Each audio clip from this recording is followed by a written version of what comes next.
mỏi rồi đó ông ơi. Chọc son vừa để chọc son rất son. Sát xi tích việc son chập xi vòng mọt.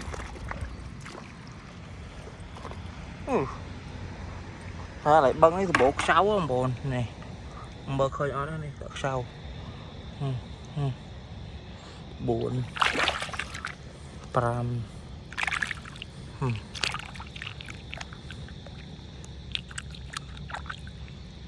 vậy tôi mua bơ 6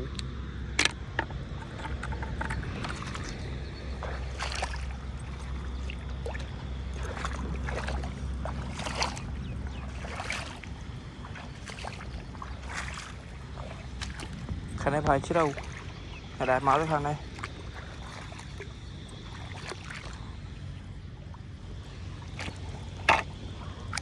mùi pi 7